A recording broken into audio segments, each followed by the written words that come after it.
Channel मी आहे सध्या पाथरी विधानसभेमध्ये ब्रह्मपुरी या गावामध्ये. आपण इथल्या लोकांना विचारू की कोणाची हवा आहे सध्या पाथरी विधानसभेमध्ये. आपल्या सोबत आहेत हाफिज साहेब, त्यांना पण विचारू की काय म्हणणं आहे त्यांचं. आमचं म्हणणं आहे की या बारीला जे आपण मतदान करणार आहेत ते विकासाला मतदान करा.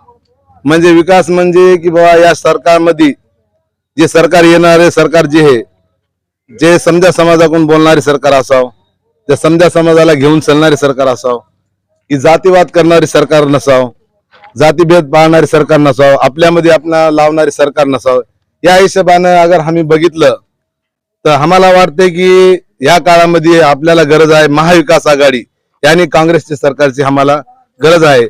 आणि या पाथरी विधानसभेमधून वरपुडकर साहेब यांनाच आमचं मत जाणार आहे आणि यांनाच आम्ही निवडून देणार आहेत. कामून की